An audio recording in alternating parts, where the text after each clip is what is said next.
ինչպիսին էր վիճակը 2018 թվականի հունիսին եւ ինչպիսին է վիճակը 2025 թվականի հունիսին, ինչպիսին է ես 2018 թվականի հունիսին եւ ինչպիսին եմ ես 2025 թվականի հունիսին։ Երբ որ եւ այս հարցը ինքս ինձ հետ մենակ մնալով անկեղծորեն, որովհետեւ ուրիշների առաջ խոսել մի բան է, ինքդ քեզ հետ խոսել այլ բան է, որովհետեւ ուրիշների հետ խոսալիս կարելի է ինչ որ բան չհիշատակել,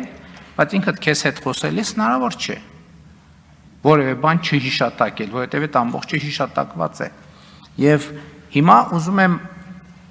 հետևյալը խոսել, երբ որ ես մտածում եմ իմ մասին 2018 թվականի հունիսին, երբ որ ես նոր Հայաստանի Հանրապետության վարչապետ դարձա, ընտրվեցի, շատ արագ ես ինքս ինձ համար արձանագրեցի, որ ես Հայաստանի Հանրապետության վարչապետ եմ պայմանականորեն եւ ես ավելի շատ ֆորպոստի վարչապետ եմ։ 2025 թվականի հունիսին ինձ համար ամենաշատը հենց սա է փոխվել, որ ես արձանագրում եմ, որ Հայաստանի Հանրապետության լիարժեք եւ ամբողջական վարչապետ է։ Ինչի շնորհիվ է տեղի ունեցել այս ամենը։ Իհարկե, քաղաքական թիմի, քաղաքական կուսակցության դերը որևէ կերպ հնարավոր չի նսեմացնել խորհրդանական մեծամասնության, բայց ես ուզում եմ ընդգծել, որ սա տեղի է ունեցել առաջին հերթին մեր նահատակների եւ Հայաստանի Հանրապետության ժողովրդի շնորհիվ։ Բայց ես նաեւ ուզում եմ պարզաբանել, թե ինչ նկատի ունեմ ֆորպոստ ասելով, որովհետև սովորաբար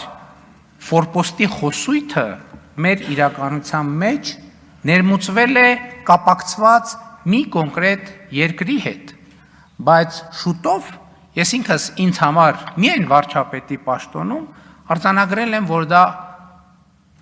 ահավոր մեծ անարդարություն է ֆորպոստացման ֆենոմենը կապել մի երկրի հետ։ Իրականում այդ ֆորպոստացման process-ի մեջ ներգրավված են եղել բազմաթիվ երկրներ, այդպիսի երկրներ եղել են հյուսիսում,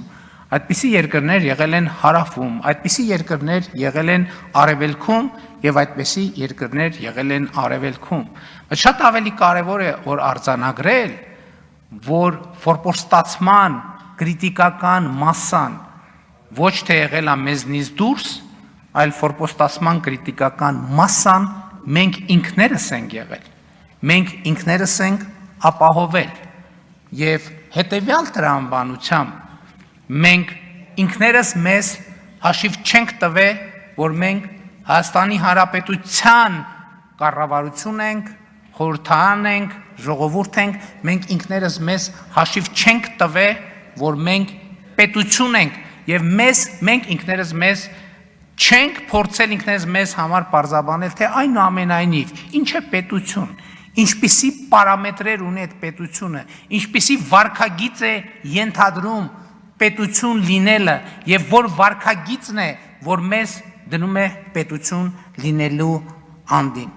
Եվ ես արձանագրում եմ, այո, 2018 եւ 2019 թվականին ես եղել եմ ֆորպոստի վարչապետ։ Առաջին հերթին այն պատճառով, որ եղել եմ այն տրամաբանության մեջ, ինչ տրամաբանության, որի հիմնական առանցքը եղել է հետևյալը, որ իրականում Հայաստանի Հանրապետությունը ոչ թե նպատակ երկիր է, այլ միջոց երկիր է մի ավելի մեծ նպատակ երկրի հասնելու համար։ Այդպիսին եղել եմ 2018 թվականին, այդպիսին եղել եմ 2019 թվականին։ 2020 թվականի նոյեմբերից հետո ես թերևս եղել եմ ամենաֆորպոստի վարչապետի կարգավիճակում եւ կարծում եմ սա շրջադարձային կետ է եղել, երբ որ մենք մեր քաղաքական թիմը մենք բոլորս մեզ հարց ենք տվել, թե ի վերջո ինչ ենք մենք ուզում։ Մենք գտնվել ենք վերջնական եւ ամբողջական ֆորպոստացման գծի եզրին։ Եվ մենք մեզ հարց ենք տվել, մենք ուզում ենք այդ գիծը հատել, թե մենք չենք ուզում այդ գիծը հատել, եւ մենք որոշել ենք, որ մենք չենք ուզում այդ գիծը հատել, եւ այս այն կետն է, որտեղ մենք որոշել ենք, որ Հայաստանում պետք է տեղի ունենա արտահերթ խորհրդարանական ընտրություններ եւ ժողովուրդը պետք է կայացնի որոշումներ, իհարկե առաջին հերթին մենք ինքներս պետք է կայացնենք որոշումներ։ Եվ այս process-ը շատ կարևոր է արձանագրել, որ ինքը մի քայլանոց կոմբինացիա չի, եւ այս process-ը մի իրադարձությամբ չէ, որ կուլմինացիայի է հասել, բայց այնուամենայնիվ ես կարծում եմ, որ կա մի կետ, որտեղ այս process-ը, որտեղ ֆորպոստի ինձ համար անձամբ ֆորպոստի վարչապետից հստակ անցում է կատարվել դեպի Հայաստանի Հանրապետության վարչապետ։ Այդ գործում իհարկե 2021 թվականի խորհրդարանական արտահերթ ընտրությունները շատ մեծ դեր են խաղացել, բայց ես ուզում եմ հստակ ասել, որ այդ կետը, ես գիտեմ այն օրը, երբ որ ես վերածվել եմ Հայաստանի Հանրապետության լիարժեք վարչապետի եւ այդ կետից սկսած մինչեւ օրս գործում եմ բացառապես այդ տրամաբանությամբ։ Դա 2022 թվականի հոկտեմբերի 6-ն է, երբ որ ես դարձել եմ Հայաստանի Հանրապետության առաջին ղեկավարը, ով ճանաչել է Հայաստանի Հանրապետության տարածքային ամբողջականությունը։ Եկեք մեր ընդդիմությունը այս օրը եւ այս փաստը եւ նույնիսկ Հայաստանի սահմաններից դուրս օգտագործում են այն տրամաբանությամբ, որ ես առաջին ղեկավարն եմ, ով ճանաչել է Լեռնային Ղարաբաղ Ադրբեջանի կազմում եւ ով ճանաչել է այդ տրամաբանությամբ Ադրբեջանի տարածքային ամբողջականությունը։ Եվ սա շատ կարեւոր եւ շրջադարձային պահ է, որովհետեւ իրականում եւ խորքային քաղաքական իմաստով եւ առարկայորեն ես ուզում եմ մենք հիշենք այդ պահը։ Այդ մի ժամանակներ էր, երբ որ մենք արձանագրեցինք, որ նույնիսկ մեր ամենամոտ գործընկերները փաստորեն, եւ դա երևաց, դա ոչ թե տեսական թեզ էր, այլ պրակտիկ նշանակություն ունեցող միջավայր եւ իրավիճակ, երբ որ մեր նույնիսկ ամենամոտ երկրները մեր երկրի Հայաստանի Հանրապետության տարածքային ամբողջականությունը չեն ճանաչում։ Եվ սա մեզ համար շատ սթափեցնող մի բան էր։ Հենց այդ պահին էր, որ մենք ինքներս մեզ ստիպված էինք հարց տալ, բայց մի րոպե, մենք ինքներս Հայաստանի Հանրապետության տարածքային ամբողջականությունը ճանաչում ենք, որ մի հատ էլ ուրիշներից ենք նեղանում, որ Հայաստանի Հանրապետության տարածքային ամբողջականությունը չեն ճանաչում։ 2022 թվականի հոկտեմբերի 6-ին ես ճանաչել եմ Հայաստանի Հանրապետության տարածքային ամբողջականությունը, հասկանալով, որ Հայաստանի Հանրապետության տարածքային ամբողջականությունը պարփակված է հարևանների տարածքային ամբողջականությամբ։ Ինձ համար դա է այն կետը, որտեղ ավարտվել է ֆորպոստի վարչապետից դեպի Հայաստանի Հանրապետության վարչապետ տրանսֆորմացիա։ Եվ ես հիմա արձանագրում եմ, եւ արձանագրում այդ արել եմ, ուզում եմ նորից կրկնեմ, որ եւ ես սրանում միանշանակ համոզված եմ, որ մենք այսօր որպես պետություն ավելի անկախ ենք, քան երբևէ, ավելի ինքնիշխան ենք, քան երբևէ, ավելի պետություն ենք, քան երբևէ։ Բայց այսօրվա արձանագրումը իրականում ամենակարևորը չէ, կարևորը ի վերջո, քանի որ նաև խոսք է գնում այն ցիկլի մասին, որը մեկնարկել է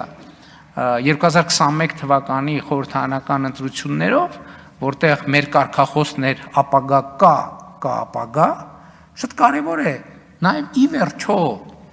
պատասխանել այդ հարցին։ Լավ, մենք այդ կարգախոսը իրագործեցինք, թե չիրագործեցինք։ Կա ապագա, թե չկա ապագա։ Սա էլ է ինձ համար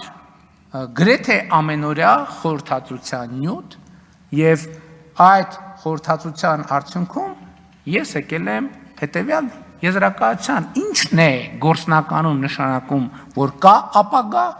եւ ինչն է գործնականում նշանակում, որ չկա ապագա։ Եթե կա ապագայի նախագիծ հստակ գծագրված, ուրեմն կա ապագա։ Եթե չկա ապագայի հստակ գծագրված նախագիծ, ուրեմն չկա ապագա։ Եվ այո, մենք այդ խնդիրը լուծել ենք, որովհետև այն, ինչ մենք այսօր հանրությանը ներկայացնում ենք, որպես իրական Հայաստանի գաղափարախոսություն, դա ապագայի հստակ գծագրված նախագիծ է, եւ այդ նախագծի գոյությունն է երաշխիքը այն բանի, որ կա ապագա եւ այդ ապագան ունի շատ կոնկրետ պարամետրեր, եւ այդ պարամետրերից կարևորագույնը սեփական միջավայրում հարևանների հետ կարգավորված հարաբերություններ ունենալն է, լիարժեք եւ ամբողջական հարևանների տարածքային միջազգայինորեն ճանաչված տարածքների ամբողջականությունը ճանաչելը եւ դրանով սեփական տարածքային ամբողջականությունը, ինքնիշխանությունը եւ անկախությունը ճանաչելը։ Եվ ես ուզում եմ հստակ արձանագրել, որ վերջին 7 տարիների պատմությունը հարգելի ներկաներ, ինչքան էլ փորձ արվի այլ կերպ ներկայացնել, հենց այս համատեքստում, հենց այս տեսակետից հաջողության եւ ոչ թե անհաջողության պատմություն է։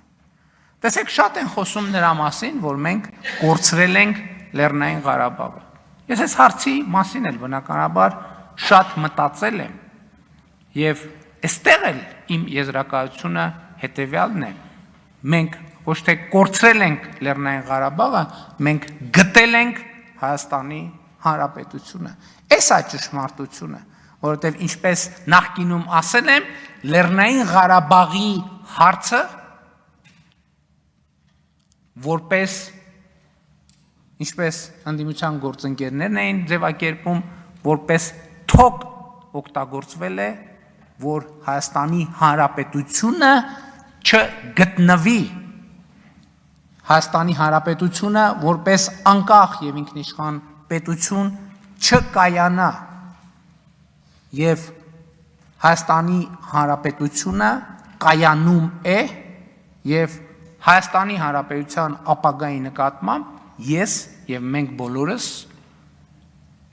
առնվազն ես, որովհետեւ բոլորի հետ չեմ խոսել, դրա համար իմ անունի այս թեմայով շատ մանրամասն չեմ խոսել, ավելի լավատես եմ, քան երբևէ։ Եվ ելի ուզում եմ ասել, որ սա ոչ թե անհաջողության, այլ հաջողության պատմություն է, եւ սա է իմ այս պահի ամենակարևոր արձանագրումներից մեկը։ Այստեղ շատ խոսում են, գիտեք, մենք էլ երբեմն տրվում ենք ընդդիմության նետած ձևակերպումներից։ Այստեղ խոսում են, որ Հայաստանի մեր վրայով բալիստիկ հրթիռներ են թռնում, մենք էլ Հայաստանի վրայով ոչ մի բալիստիկ հրթիռ չի թռնում, ընդհակառակը Հայաստանի վրայով թռնում են օդանավեր այն քանակության, որ Հայաստանի պատմության մեջ երբեք չի թռել, բայց ես չեմ ուզում սա ներկայացնել որպես հաջողության պատմություն այս տրամաբանությամբ, բայց ուզում եմ ճշգրտել, որ մեր վրայով բալիստիկ հրթիռներ չեն թռնում, եւ ես ուզում եմ ուրիշ բան ասել ձեզ, որպես Հայաստանի Հանրապետության վարչապետի պաշտոնը արդեն 7 տարի զբաղեցնող մարդ։ Հայաստանի Հանրապետությունը երբեք միջազգային իրադրություններին եւ իրավիճակներին, տարածաշրջանային հնարավոր խնդիրներին այնքան պատրաստված չի եղել, ինչքան պատրաստված է այսօր։ Եվ դրա ամենակարևոր արտահայտությունը այն արտաքին հարաբերություններն են, բալանսավորված եւ բալանսավորման արտաքին քաղաքականության արդյունքում, որը մենք ունենք։ Այո, խաղաղության գործընթացի դինամիկան է Ադրբեջանի հետ, այո, Թուրքիայի հետ ակտիվ երկխոսության գործընթացն է, այո, տարբեր ուղղություններով մեր հարաբերությունների եւ մեր վիճակի կարգավորումը եւ մեր միջազգային հեղինակության աներկբա եւ աննախադեպ բարձրացումը։ Էլ եմ ասում, մենք շատ պարզ ենք նայում դրան, որովհետեւ արդեն դրանք իրողություններ են։ 2026 թվականին Հայաստանը հյուրընկալելու է համաշխարհային մակարդակի երկու կարևորագույն իրադարձություններ՝ Եվրոպական քաղաքական համայնքի գագաթաժողովը եւ կենսաբազմազանության COP17 համաժողովը։ Սրանք պատահական չեն եւ սրանք հաջողության պատմության ֆիզիկական արտահայտություններն են։ Շատ խոսվեց եկեղեցու հետ կապված իրադրության մասին։ Այո, փորձ են անում ներկայացնել, թե մենք պայքարում ենք եկեղեցու դեմ։ Իրականում մենք կանգնել ենք եկեղեցու սրբության սրբոցը նվիրապետությունը պաշտպանելու դիրքերում։ Մենք այսօր այլ բան չենք անում, քան եկեղեցու 356 թվականի աշտիշատի ժողովով հաստատված նվիրապետությունը պաշտպանելն է։ Աշտիշատի ժողովում սահմանվեց, որ եկեղեցու վերնախավը պետք է լինի կուսակրոն։ Ինչու՞։ Առաջինը դավանաբանական հիմնավորումներով, որովհետև այդ դավանաբանական հիմնավորումներն է, որ եկեղեցու եւ Հիսուս Քրիստոսի եկեղեցու ծառաները ամենանվիրված եւ հավատարիմ ծառաները պետք է մոռանան անձնական կյանքի մասին, պետք է մոռանան ամուսնության մասին եւ պետք է ամուսնանան եկեղեցու հետ, պետք է անձնական կյանք ունենան եկեղեցու հետ, իրենց անձնական կյանքը պետք է պարփակված լինի Հիսուս Քրիստոսի ծառայության եւ ոչ որևէ այլ բանի մեջ։ Եվ այս նվիրապետության շնորհիվ է նաեւ, որ պետք է երաշխավորվեր եկեղեցու բարոյական, գաղափարախոսական եւ նյութական անվտանգություն այդ թվում, որովհետեւ այս որոշման տրամաբանության մեջ նաեւ այն էր, որ եկեղեցու ունեցվածքի նկատմամբ ուղակի կամ անուղակի ժառանգական իրավունքներ չծագեն, որովհետեւ ամենայն հայոց կաթողիկոսը հայ առաքելական եկեղեցու գույքի տերն է երկրի վրա։ Տերն է երկրի վրա։ Եթե հայ առաքելական եկեղեցու կաթողիկոսը ունի ժառանգներ, այստեղ անխուսափելիորեն ծագում է ժառանգական իրավունքը։ Կուսակրոնության, նվիրապետության ուխտը, նվիրապետությունը նաև նրա համար է սահմանվել, որ անձնավորված որոշումներ չլինեն եւ դրա եթե ես հատուկ կարդացի կուսակրոնության ուխտագիրը, որտեղ մարդը անձնական բոլոր բաներից, բոլոր այսպես արտոնություններից կամավոր զրկվում է։ Իսկ այսօր մենք հակառակ պատկերն ունենք։ Մոմի գործի բանը 1000 ներողություն ես բառիս համար, մոմի գործի նայողը կաթողիկոսի աղբոր տղան է։ Կաթողիկոսի չէ, Կտրիչ Ներսիսյանի։ Ամենամեծ թեմի առաջնորդը Կտրիչ Ներսիսյանի եղբայրն է։ Այն մյուս թեմի առաջնորդը իր քրոջ որդին է։ Եվ այլն եւ այսպես շարունակ։ Հայ առաքելական եկեղեցին բռնազավթված է մի կլանի կողմից։ Եվ մենք ոչ թե եկեղեցու դեմ ենք պայքարում, մենք պայքարում ենք եկեղեցու արժեքների եւ նվիրապետության համար։ Եվ ես էլ եմ ասում, ես դրան այսօր եւ այս նվիրապետության կառուցվածքն է, որ կուսակրոն քահանաները ղեկավարում են եւ հոգեվոր եւ բարոյական գերիշխող դիրք ունեն ամուսնացյալ քահանաների նկատմամբ։ Բայց այդ մարդիկ, որ չեն կարող մի ամիս առաջ ինչպես կնոջ ապրել, իրանք ինչ իրավունքով են ղեկավարում ամուսնացյալ քահանաներին, ովքեր իրենց ուխտը չեն խախտել, ովքեր Աստծու առաջ եւ հանրության առաջ ազնիվ են եւ իրենց ծառայության մեջ առաքինի։ Ով է օրինակ Կտրիչ Ներսիսյանին իրավունք տվել հրահանգ տալ ամուսնացյալ քահանային։ Ոնց կարա կուսակրոնության ուխտը խախտած եւ չեմ ուզում ամբյոնից էլ այդ բառը պաշարը օգտագործել, ասենք Սամվել Առաքելյան կոչվող ոմը մեկը ոնց կարա ամուսնացյալ եկեղեցի քահանաներին Խաչատրյան ներողություն Սամվել Խաչատրյան ամուսնացյալ քահանաներին հրաման տա եւ նրանց նկատմամբ գերակա դիրք զբաղեցնի։ Ոնց կարա։ Դա անարգանք է բոլոր ամուսնացյալ քահանաների նկատմամբ։ Որտեւ ինչ ասես, որտեղ ասես անում են, մի հատ էլ գալիս են այդ բանի դիրքերից, որպես մարդիկ, ովքեր ամուսնացած են եկեղեցու հետ, գալիս են բարոյական եւ ոչ միայն իրավական բան են կիրառում։ Իշխանություն են կիրառում այդ փաստի բերումով, հասկանում եք, այդ փաստի բերումով։ Մի հատ էլ ոնց կար կաթողիկ ասում են կաթողիկոսի անձնական կյանքը։ Հասկանում եք։ Կաթողիկոսի անձնական կյանքը։ Մարդիկ, ով որ խոսում են այս իրավիճակի պաշտպանության մասին, նրանք քար առ քար քանդում են հայ առաքելական եկեղեցին, նրա նվիրապետությունը, նրա պատմությունը, նրա ավանդույթը, նրա արժեքը քանդում են, քանդել են, հիմա վերջին ավերակներն են ուզում տան, եւ մենք դա թույլ չենք տալու։ Ես ասում եմ ինքս որպես մարդ, ով ունի հոգեվոր զգացմունքներ։ Այսպիսի արտահայտություն միջամտություն եկեղեցու ներքին գործերին։ Հասկանում եք։ Սա ամեն ինչի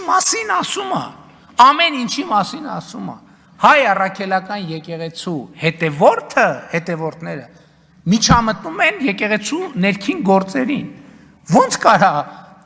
այդ հավատավոր մարդկանց եկեղեցին է։ Երբ որ իրանք դա պատկերացնում են որպես մի կլանի սեփականություն, այդ ժամանակ ոնց բանի մոմի գործը կտրիճի աղբորն է։ Այն բանի գործը, ասենք ենթադրենք, ով ձեռնադրվի, չձեռնադրվի, կաթողիկոսի բանի քրոջ որդին պետք է բանանի, ենթադրենք այն մյուս հարցը, այսինքն ինչ, դուք պղծել եք եկեղեցին, եկեղեցին դարձրել եք մի հատ բան, ասենք ենթադրենք մի հատ սպայից ավելի լավ սպան հարգելի գործունեություն է, ավազակների տեղ եք սարքել, ինչպես Հիսուս Քրիստոսը ասում է նոր կտակարանում, հաջորդը, այս նոր խոսույթը, այսինքն նոր չէ, հին խոսույթը, տենց անում են, որովհետև թուրքերն են տենց ուզել, տենց անում են, որովհետև ադրբեջանցին։ Այս մեր իրականության ամենախոշոր եւ ամենապրոբլեմատիկ կոմպլեքսն է։ Գիտեք, այդ խոսույթը այն ժամանակ էլ մենք էլ ենք տրվում այդ խոսույթին։ Լավ եկեք բանակի մասին չխոսենք, որովհետև դե թուրքերն ու ադրբեջանցիները լսում են։ Վայ դրա մասին դե դա գաղտնիք է։ Եկեք թուրքի ջրաղացին ջուր չլցնենք։ Եվ այլն եւ այլն։ Եվ այս մի հատ ուրիշ շատ կարևոր բան կա։ Ես երբ որ խոսում էի հայրենասիրության կայսերական մոդելի մասին, ես վերջերս մի հատ ուրիշ բան եմ հասկացել, որ մենք մեր աշխարհ ենք ալելու մեր սեփական զգայարանները եւ ֆորմուլաները, բանաձևերը զարգացնելու խնդիր ունենք։ Ես այս վերջերս թերևս ոչ հրապարակային մի հանդիպման ժամանակ ասացի հետեւյալը. մենք աշխարհը ընկալելու սեփական ֆորմուլաներ չունենք։ Եթե անկարծ Ադրբեջանը, Թուրքիան, Ռուսաստանը եւ մի քանի այլ երկրներ որոշեն մի ամիս ոչ մի հայտարարություն չանեն, մենք կհայտնվենք մութ սենյակում մի վիճակում, ով գաղափար չունի ընդհանրապես, ես որտեղ է հանգել։ Եվ սա մեր արտապետականության կարևոր առանձնահատկությունն է, որ ներդրված է։ Չեք տեսնում ես ինչ են խոսում։ Ինչ խոսում են, իրանք խոսում են այն ամեն ինչը, ինչ որ դնում են այստեղ, որևէ մեկը Հայաստանում ծնված ընկալում չի։ Մի մասը, այսինքն ամբողջը արտաքին խոսույթներից ծաղկակաղա, որը բերվում այս ամբիոն, եւ այս ամբիոնից մատուցվում է։ Եվ մենք պետք պարտավոր ենք առերեսվել այս խնդրի հետ։ Ընդդիմադիր պատգամավորն ասում, ասեք, ինչ եք ուզում մեր ժողովրդից։ Ես կարող եմ ասել, ինչ եմ ուզում մեր ժողովրդից։ Ես ուզում եմ, որ մենք ճանաչենք աշխարհը։ Ես ասել եմ բազմիցս, ոչ մեկ չի ասել, հետո իմիջիայլոց ոչ մի լրագրող հարց չի տվել, ասել եմ երկրագունդը մեզ համար շարունակում է մնալ անծանոթ բայ, ոչ մեկ չի ասում, այդ ինչ ասցիր, այդ ոնց ասցիր, ոչ մեկ չի ասում, էսա, որովհետև մենք աշխարհի ընկալման մեր սեփական բանաձևերը չունենք, սրանում է խնդրեմը, եւ աշխարհը շարունակում է մեզ համար մնալ անծանոթ վայր, եւ դա պատճառը, որ աշխարհի մեր ընկալումը այն է, որ աշխարհը մի հատ ծայրահեղ անարդար վայր է։ Իսկ կարող է պարզապես մենք չենք ճանաչում աշխարհը։ Մենք չգիտենք աշխարհը, չգիտենք այնտեղ ապրելու կանոնները։ Որովհետև եթե դու երթևեկության կանոնները չգիտես եւ անընդհատ վրաերթի ես ենթարկվում, այդ փողոցը քեզ համար ամենաանարդար վայրն է, դու չես հասկանում ինչ են քո վրայով անընդհատ մեքենա քշում։ Եվ ասում ես, այս ինչ անարդար տեղ եմ ես ընկել, Աստված, ուր ես նայում Աստված, ով երթևեկության անարդարություն, թող որ ես թքեմ քո բաց ճակատին, որովհետև դու չգիտես, որ դու հայտնվել ես մի տեղ, որտեղ որոշակի կանոններ կան, անցում կա, հոծգիծ կա, լուսացույց կա, եւ պետք է իմանալ այդ կանոնները վրաերթի չենթարկվելու համար։ Մենք ուզում ենք, որ մենք ճանաչենք աշխարհը։ Էլի երկու բան կար ասելու, բայց թերևս դրանց կանդրադառնամ իմ Facebook-յան էջում։ Որովհետև այդ անդրադարձերը չեմ կարծում, թե արժանի են ազգային ժողովի ամբիոնից հնչեցնելու։ Շնորհակալ եմ։